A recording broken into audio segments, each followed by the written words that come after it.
ছাড়ো শেষ করে আবিদা, দেব তোকে। আবিদা। আব্বাজান! আব্বাজান! আব্বাজান! আব্বাজান! আবিদা, আবিদা, কি হয়েছে মা? কেন চিৎকার করছো? জিশান কোথায় আব্বা?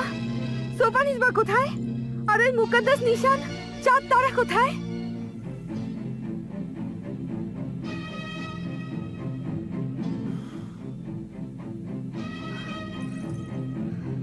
মা, তুমি স্বপ্ন দেখেছো, আর সেই স্বপ্নেই তুমি জিশান আর সৌফা নিসবাকে দেখেছো। হ্যাঁ হ্যাঁ, আমি ওদেরকে দেখেছি, আর আমি সেসবই করেছি যা আমি করতে চেয়েছি। খুব আজব স্বপ্ন ছিল আব্বাজান, খুবই আজব স্বপ্ন। তোমার স্বপ্নের কথা পরে হবে, আগে তুমি এই দোয়া পড়া পানিটা খেয়ে নাও। ইনশাল্লাহ মা, তোমার মনের সকল দুশ্চিন্তা দূর হয়ে যাবে, তুমি মনে শান্তি পাবে মা। শান্তি তো আমি তখনই পাবো আব্বাজান, যখন আমি ওগুলো করব যেসব আমি স্বপ্নে দেখেছিলাম।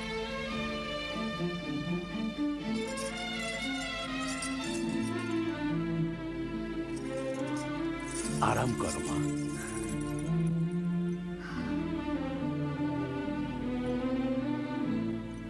যে স্বপ্ন আমি দেখেছিলাম আব্বাজান, সেটার প্রভাব জিসান আর ওই সোফা নিসবার উপর নিশ্চয়ই পড়বে।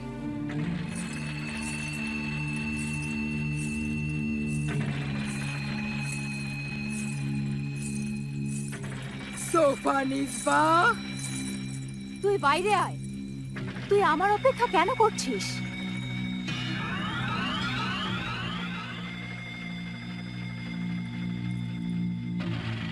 প্রথমে তুই বল, তুই এত চিন্তিত কি নিয়ে? খুব খারাপ খবর আছে। কাল রাতে আমি স্বপ্নে আমার পরিণতি দেখলাম। এর চেয়েও বড় দুঃসংবাদ আছে। কি সেটা?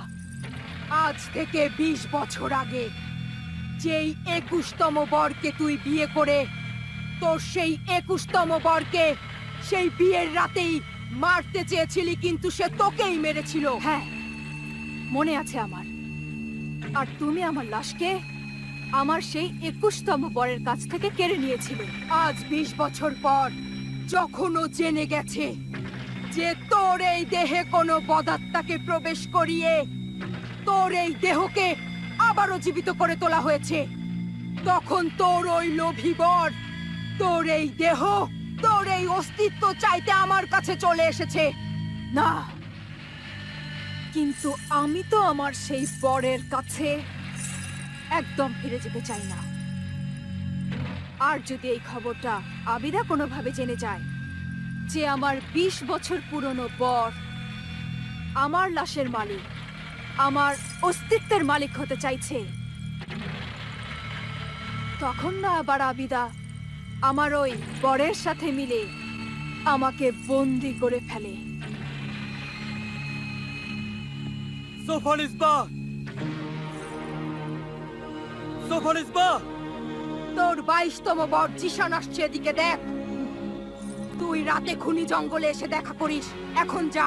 ঠিক আছে।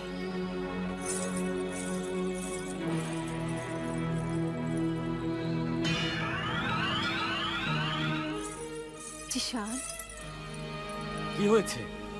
আজ বিছানা থেকে জলদি নেমে গেলে, আর এখানে কোথায় ঘুরছো? বলো কি হয়েছে? জিশান, আমার দুশ্চিন্তা হচ্ছিল, মনে শান্তি পাচ্ছিলাম না। কাল রাতে আমি একটা স্বপ্ন দেখলাম। এ কি সেই স্বপ্ন যেটায় আবিদাও ছিল? এতে আবিদাও ছিল, আর ও আমাকে মুকদ্দাস চাঁদ তারা, যেটাতে আল্লাহ লেখা ছিল, সেটা দিয়ে ও আমাকে পুড়িয়ে দিল। একই স্বপ্ন তো আমিও দেখেছি। আজব তো, দুজনেই একই স্বপ্ন দেখলাম। হ্যাঁ জিশান, স্বপ্নটার চেয়েও বড় আজব ব্যাপার হলো যে আমরা দুজনে এই একটা স্বপ্নই দেখলাম। যখন থেকে স্বপ্নটা দেখেছি তখন থেকে মন অস্থির হয়ে আছে। সত্যি করে বলো জিশান, তুমি তুমি আমাকে ঠিক কি ভাবছো? আমি কি তুমি কি আমাকে বদ্রহুড ডাইনি ভাবছি তোমাকে। কি বললে?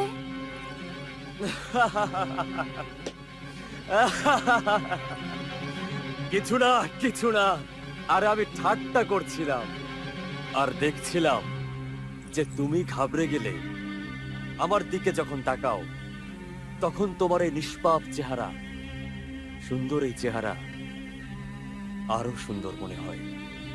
জিশান,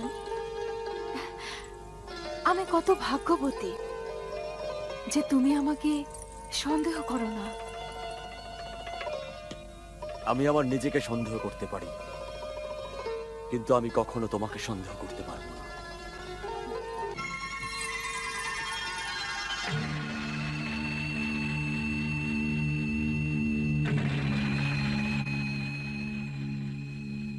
আজ অন্ধকার খুনি এক রাত, তুই তোর শিকারকে নিয়ে খুনি জঙ্গলে চলে আয়। এখন সেই সময় হয়েছে, খতম করে ফেল মাসুমার ইমরানকে।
যে ওঠো, দেখো তো এটা কিসের শব্দ।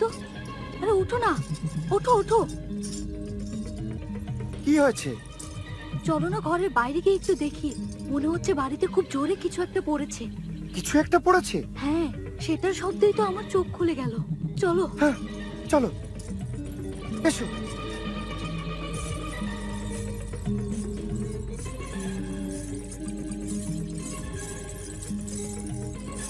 আবিদা, আবিদা আপা, আপনি?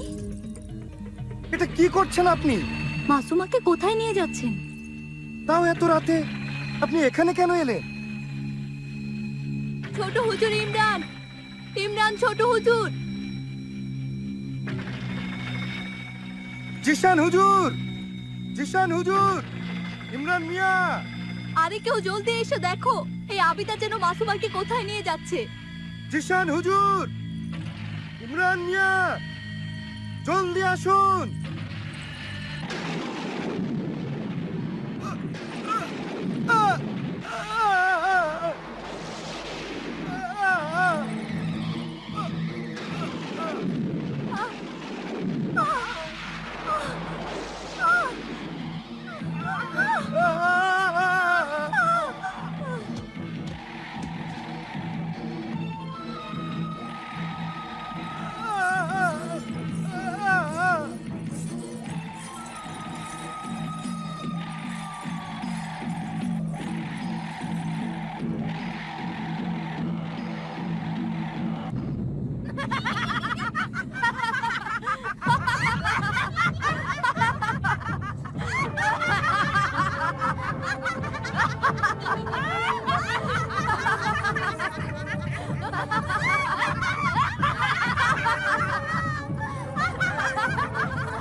নাসির চাচা, নাসিরা চাচি,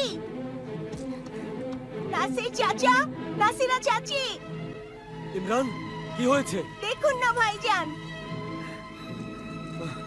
নাসির চাচা,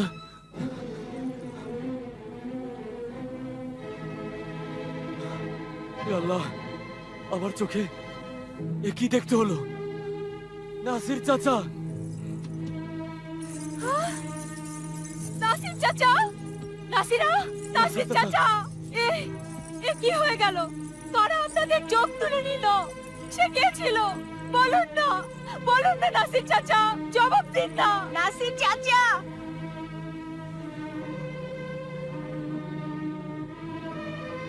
নাসির চাচা, এসব কি হলো? কিভাবে হলো? কে এসেছিল?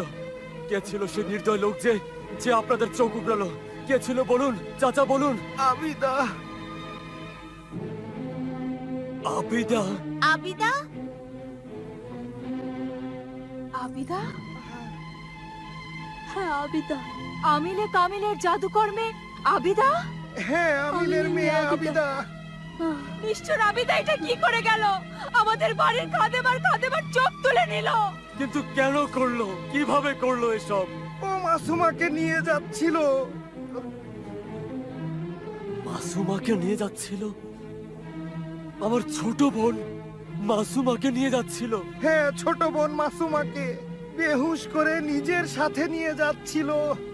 কোথায় নিয়ে যাচ্ছিল? কোথায় নিয়ে যাচ্ছিল বলো? আমরা আবিদাকে জিজ্ঞেস করলাম, ও কোনো জবাব দিল না।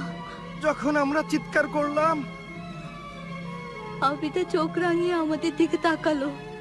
আর আমাদের এমন মনে হলো যেন দুটো তীক্ষ্ণ আগুনের শলা এসে আমাদের চোখের ভিতরে ঢুকে আমাদের রক্তাক্ত করে দিয়ে গেল। কেউ মাসুমাকে গিয়ে দেখো। আহ, আহ, আহ, মাসুমা! মাসুমা! মাসুমা! মাসুমা! মাসুমা! মাসুমা! মাসুমা! মাসুমা! মাসুমা! মাসুমা! জিশান, মাসুমা তো এখানে নেই। হায় আল্লাহ, হায় আল্লাহ, ওই জালিম মাসুমাকে উঠিয়ে নিয়ে গেছে। আমি তো আগেই এটা বলেছিলাম যে জাদুকরি আবিদা আসলে ডাইনি একটা।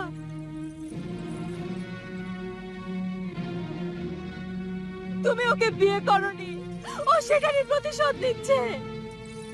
প্রথমে ও আম্মি জানকে মেরে ফেললো, তারপর আব্বা জানকে মেরে ফেললো, আর এখনো মাসুমাকে উঠিয়ে নিয়ে গেছে।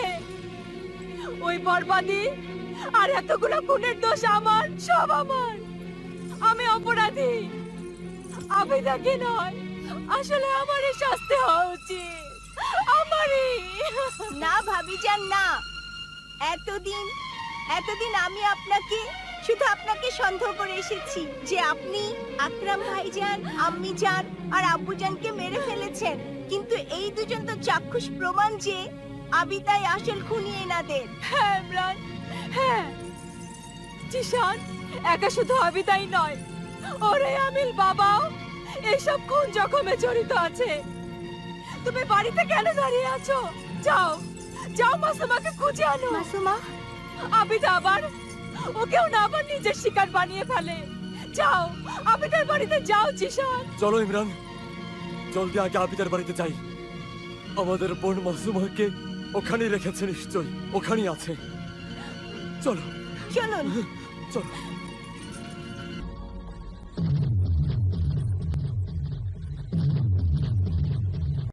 মৃত্যুর সহযাত্রী সোফা নিসবার বর জিশান, এটা বলো, যখন তুমি তোমার ছোট ভাই ইমরানের সাথে তোমার বোন মাসুমার খোঁজ করতে করতে বুজুর্গ আমিলে কামিল রশিদি আর তার নেকবান কন্যা আবিদার বাড়িতে পৌঁছলে, তখন কি তোমার ছোট বোন মাসুমা সেখানে ছিল? জি না আমিরুল মুমিনিন, আমি যদি ওইখানে যেতেই পারতাম তাহলে এত বরবাদের হাত থেকে বেঁচে যেতাম, কিন্তু তেমন তো হলো না। আমি আর ইমরান আবিদার বাসায় পৌঁছানোর আগেই বন্দী হয়ে পড়লাম আমিরুল মুমিনিন। কিভাবে বন্দী হয়ে গেলে? সেটা বলার জন্য আমাকে অনেক বিস্তারিত বর্ণনা করতে হবে। আমি আমার কাহিনীতে এটাও শুনেছিলাম যে যখন আমার বিবি, আমার সুন্দরী বিবি সোফানিসবা তার 21তম বর জাদুকর সাপুরেকে বিয়ের রাতে খুন করার চেষ্টা করলো, তখন জাদুকর সাপুরে নাকি সাররাগুলকে মেরে ফেলেছিল, আর ওর লাশকে জাদুকরি মারিখা নাকি জাদুকর সাপুরের কাছ থেকে ছিনিয়ে নিয়েছিল। কিন্তু এই 20 বছরে জাদুকর সাপুরে নাকি তার জাদুর শক্তি জাদুকর মারিখার থেকে অনেক বেশি বাড়িয়ে ফেলেছিল। আর যখনও জানতে পারলো যে সাররাগুলের মরা লাশ আবার বেঁচে উঠেছে, তখন ও সাররাগুলের জীবিত দেহকে ফিরিয়ে নেওয়ার জন্য জাদুকরি মারিখার কাছে চলে এলো। তাহলে কি ওই জিন্দা লাশ সোফা নিসবা এসব জানতো? সব জানতো, সব জানতো হুজুর আমিরুল মোমিনিন, সব জানতো। জাদুকরি মারিখা নিজে ওই জাদুকর সাপুরেকে বোঝালো যে তোর বিবি সোফা নিসবার সাররাগুলের জিন্দা লাশ তুই পেয়ে যাবি। কখন পাবো আমি আমার বিবির জিন্দা লাশ? জলদি জানা, না হলে আমি তোর লাশকে নাগিন বানিয়ে সাপের গর্তে বন্দি করে রাখবো। এই করলাম আমি জাদু। না।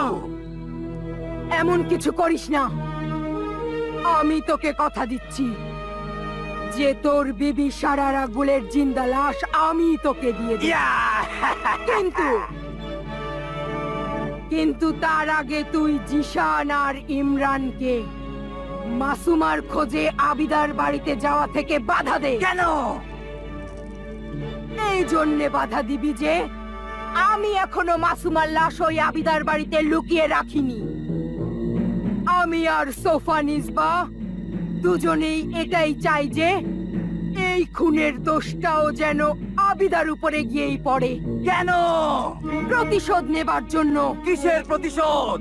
আমিল আর আবিদা মিলে এক বদাত্তা ডাইনির দেহ নিজেদের পাক রুহানি জালালি এলেম দিয়ে পুড়িয়ে দিয়েছিল। আমি ওই অতৃপ্ত আত্মাটাকে তোর বিবি সারারাগুলের লাশে প্রবেশ করিয়ে ওকে এক নতুন দেহ দান করেছি। এখন আমরা দুজন, আমিল আর আবিদা, ওদের কাছের সব মানুষদের খুন করছি আর আমাদের প্রতিশোধ নিচ্ছি। এই জন্যেই আমি আবিদার বদলে বদাত্তা সোফা নিসবা সারারাগুলের বিয়ে জিশানের সাথে করিয়ে দিয়েছি। তুই জিশানকে বন্দি করে রাখ যেন ও সোফা নিসবার সাথে সহসা দেখা করতে না পারে। আর তুই সোফা নিসবার কাছে গিয়ে ওকে প্রতিজ্ঞা করা যে ও নিজের প্রতিশোধ নিয়ে ফেলার পর যেন তোর কাছে চলে আসে। ঠিক আছে, আমি তাই করি।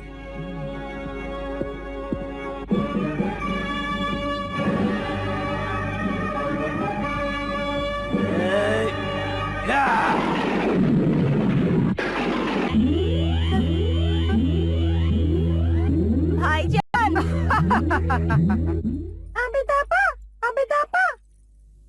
কি হয়েছে ভাইজান? আবিদাপা, কি বলুন ভাইজান?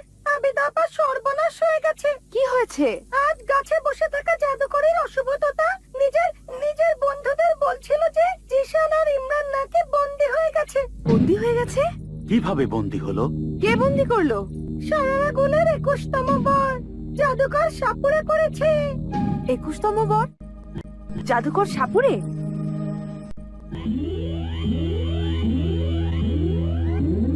সারারাগুল,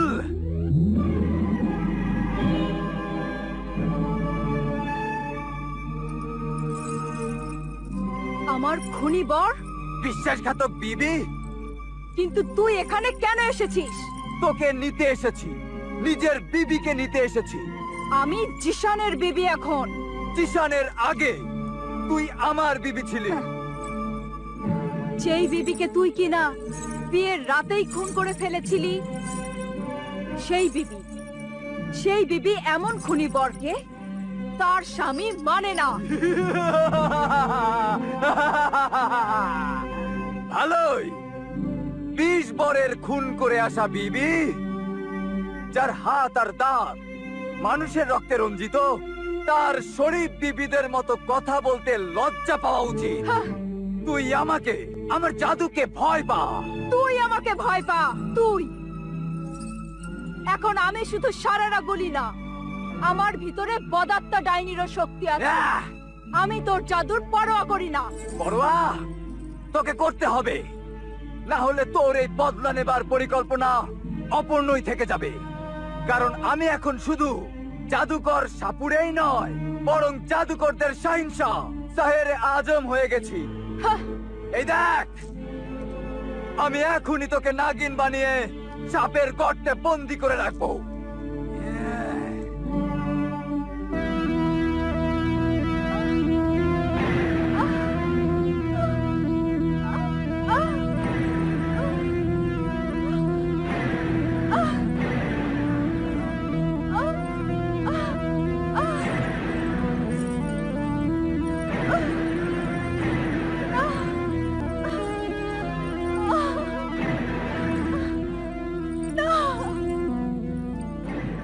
তুই যেমন বলবি আমি তেমনই করব।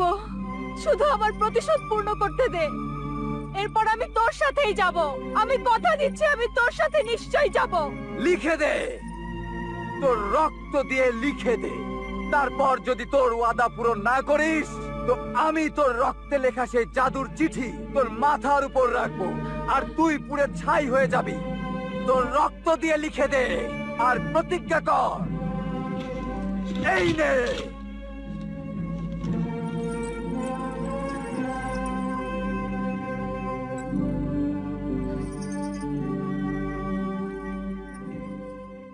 अलिफ लैला अलिफ लैला अलिफ लैला अलिफ लैला अलिफ लैला अलिफ लैला अलिफ लैला